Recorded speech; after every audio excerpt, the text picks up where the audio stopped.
Praise the lord. దేవుని నామనికి స్తోత్రములు కలుగునగాక. దేవుని బిడ్డలారా, సబ్స్క్రైబ్ చేయనటువంటి వారు సబ్స్క్రైబ్ చేయండి, మరి లైక్ కొట్టండి, అనేకులకు యొక్క వాక్యాలను ఫార్వర్డ్ చేయండి. చదువుకుందాం వాక్యం. 2వ దినవృత్తాంతములు 15వ అధ్యాయము 7వ వచనం. 2వ దినవృత్తాంతములు 15వ అధ్యాయము 7వ వచనం. మీరు బలహీనులు కాక ధైర్యం వహించుడి, మీ కార్యము సఫలమగును. మీరు బలహీనులు కాక ధైర్యం వహించుడి, మీ కార్యము సఫలమగును. దేవుని బిడ్డ, బలహీనులు కావద్దు. ఏ విషయంలో కూడా బలహీనత రాకూడదు. శరీర ఆరోగ్య విషయంలో కానీ, ఆర్థిక ఇబ్బందుల విషయంలో కానీ, కోర్టు కేసుల విషయంలో కానీ, వివాహాల విషయంలో కానీ, ఉద్యోగాల విషయంలో కానీ, ప్రమోషన్ విషయంలో కానీ, దేవుని బిడ్డ, మరి బంధువుల పోరాటం విషయంలో కానీ, ఏ విషయంలో కూడా మీరు బలహీనులు కావద్దు. ధైర్యం కలిగి ఉండాలి, బలవంతులుగా ఉండాలి. నా దేవుడు నా పక్షాన ఉన్నాడు, నా పక్షాన ఉండి వ్యాజ్యమాడి దేవుడు నాకు జయం ఇస్తాడన్నటువంటి మరి జ్ఞానముతో, బలముతో, మనసుతో మనము ప్రభువులో ముందుకు సాగవలసిన అవసరత ఎంతైనా ఉన్నది. దేవుని బిడ్డ, దేవునికి స్తోత్రం, హల్లెలూయా. మరి దేవుని బిడ్డలారా, బలహీనులు కాక మీరు ధైర్యం వహించుడి, అప్పుడు మీ కార్యం ఏమవుతుందంట? సఫలమవుతుంది. కొందరికి ఎగ్జామ్స్ అంటే చాలా భయం. ఎగ్జామ్స్ టైంలోనే ఫుల్ జ్వరాలు వస్తూ ఉంటాయి.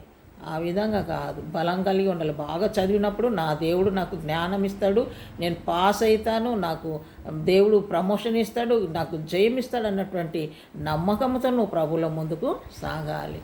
మరి స్కూల్ స్ట్రెంత్ పెరగడం లేదు అని బలహీనం కావద్దు. తప్పకుండా దేవుడు నీ స్కూల్ స్ట్రెంత్ తగ్గడానికి సహాయం చేస్తాడు, అభివృద్ధి చేస్తాడు. నీ కుటుంబంలో ఏదైతే కొద్దుగా ఉన్నదో అది కూడా దేవుడు నీకు సహాయం చేసి అభివృద్ధి పరుస్తాడు. దేవునికి స్తోత్రం, హల్లెలూయా. ప్రతి విషయంలో దేవుడు నిన్ను డెవలప్ చేస్తాడు. దేవుని బిడ్డ, బలహీనం కావద్దు, నిరుత్సాహపడవద్దు. అయ్యో కార్యం జరగలేదే, నా పట్ల కార్యం జరగలేదే, నా కుటుంబం దీవించబడలేదే, అయ్యో నాకు కొదువలు ఉన్నాయి, నా అవసరతలు ఉన్నాయి, నాకు ఏది కూడా నాకు సహాయం లేదే అని నువ్వు కృంగిపోతున్నావా? ఆ విధమైన ఆలోచనలు చేసి నువ్వు శరీర బలహీనతలు కలిగి ఉంటున్నావా?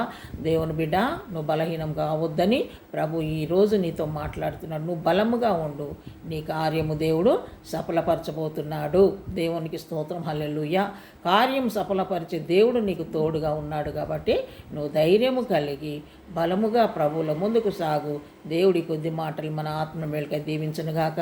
ప్రభా, నీకు స్తోత్రం. ఏ బిడ్డ అయితే నా తండ్రి నాయన బలహీనులుగా ఉంటున్నారో నా దేవ, ప్రతి బిడ్డను మీరు బలపరిచి ధైర్యపరిచి నాయన వారి కార్యాలన్నీ మీరు సఫలపరుస్తానంటున్నావు కనుక వారి కార్యాలన్నీ సఫలపరిచి నీ నామానికి మహిమ తెచ్చుకోమని యేసు నామములో ప్రార్థిస్తున్నాము తండ్రి. ఆమేన్. Praise the lord. God bless you.